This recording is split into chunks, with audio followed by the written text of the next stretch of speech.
Salam hebat rekan-rekan mahasiswa, rekan-rekan pembelajar semua. Jumpa lagi dengan saya, Yosef Hilarius Timopera, dalam rangkaian materi kuliah Memahami Pembangunan dalam Perspektif Sosiologi. Kali ini kita akan membawakan dan berdiskusi tentang materi eksklusi sosial, konsep yang sering kali dipakai dalam terminologi kajian sosiologi pembangunan. Eksklusi sosial nanti kita kaitkan dengan pembangunan. Apa yang perlu kita pahami bersama sebagai kerangka kita memahami materi ini? Pertama, apa itu eksklusi sosial? Apa bedanya dengan diskriminasi? Ya, diskriminasi adalah keterbatasan atau pembatasan yang dilakukan karena oleh kelompok lain yang horizontal. Saya mendiskriminasi Anda diskriminasi oleh suku lainnya, dan sebagainya. Tapi eksklusi sosial bukan itu. Mari kita lihat bersama. Pembangunan dan eksklusi. Ini yang kedua, apa hubungan antara eksklusi sosial dengan konsep pembangunan dan negara sebagai pilar penting dalam pembangunan. Kemudian yang ketiga, kita akan melihat bagaimana perkembangan konsep eksklusi sosial. Sedikit kita akan menelusuri asal mulanya dan konteks munculnya seperti apa. Mari kita mulai segera rekan-rekan semua dengan melihat konsep eksklusi sosial. Apa pengertiannya? Eksklusi sosial adalah sebuah proses yang membatasi atau menghambat peluang dari individu, keluarga, kelompok di dalam sebuah negara untuk bisa mengakses sumber daya yang dibutuhkan dalam berpartisipasi di kegiatan ekonomi, politik, dan kegiatan sosial di masyarakat secara utuh. Tujuan dari sebuah pembangunan adalah untuk mencapai sebuah kesejahteraan, sebuah hal yang namanya kesejahteraan. Dan eksklusi sosial adalah proses yang di mana kelompok tertentu, individu tertentu, terbatas aksesnya untuk mengakses layanan publik, kebutuhan-kebutuhan yang membuat mereka bisa mencapai kondisi sejahtera.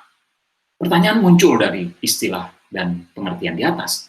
Partisipasi dalam kegiatan sosial seperti apa, kegiatan sosial ekonomi politik seperti apa, siapa yang mengeksklusi, siapa yang membatasi, dan proses eksklusinya seperti apa. Mari kita lihat seperti apa penjelasan terhadap pertanyaan-pertanyaan tersebut. Kita sedikit pinjam konsep dari Pearson tahun 2002. Pearson menegaskan bahwa eksklusi sosial adalah proses di mana individu atau kelompok masyarakat terputus dari layanan, jejaring sosial, dan peluang untuk berkembang yang sebenarnya berhak dinikmati oleh sebagian besar masyarakat. Nah, kita coba sandingkan ini dengan konsep pembangunan yang sederhana dari Midley tahun 2005. Pembangunan adalah sebuah proses sosial, perubahan sosial ekonomi terencana untuk mencapai kesejahteraan bagi seluruh warga negara atau rakyat yang dicapai melalui intervensi oleh pilar-pilar pembangunan, intervensi yang terorganisir oleh pilar pembangunan, yaitu negara, masyarakat, society, dan juga sektor swasta. Nah, kalau kita mengatakan konsep eksklusi sebagai sebuah keterbatasan akses untuk bisa mencapai kesejahteraan, keterbatasan akses atau tereksklusi dari hal apa sih? Sebenarnya supaya lebih jelas, dari kesempatan yang sama untuk mendapatkan pekerjaan dan pendapatan yang layak. Dari kesempatan untuk mendapatkan pendidikan, layanan kesehatan, dan layanan publiknya lainnya yang layak sebagai warga negara yang sejahtera.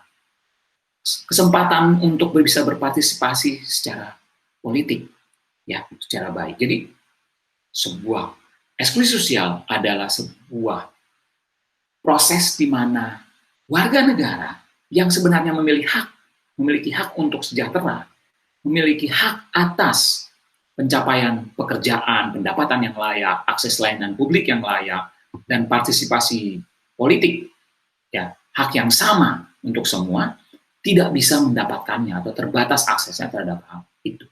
Itu eksklusi sosial, rekan-rekan semua. Siapa yang mengeksklusi atau siapa yang membatasi? Ini pertanyaan menarik ketika kita membedakan dengan konsep diskriminasi.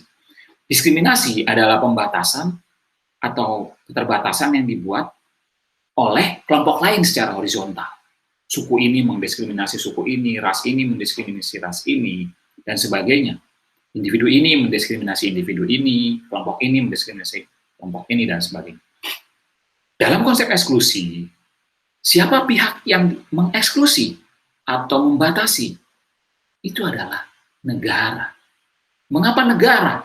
Karena negara adalah pihak yang memiliki wewenang untuk mengatur, membuat kebijakan dalam menjamin akses yang sama bagi setiap warga negara untuk mencapai tujuan dari pembangunan, yaitu mencapai kesejahteraan.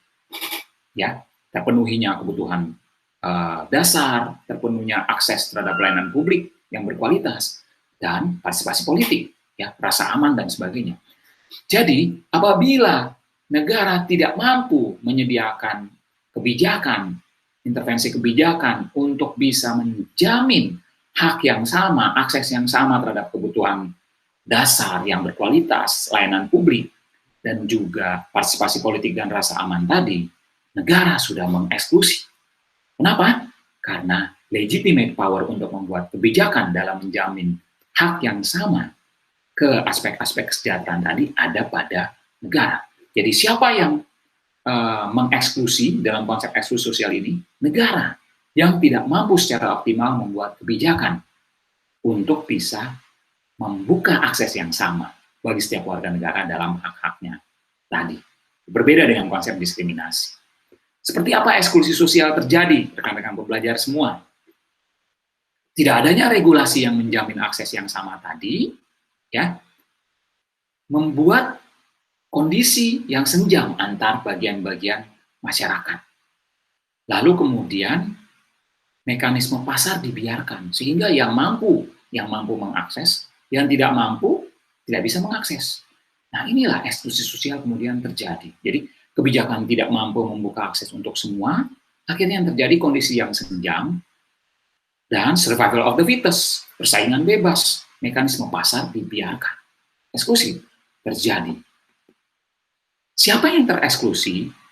Istilahnya disebut dengan kelompok marginal yang tereksklusi. Siapa yang mereka kelompok marginal?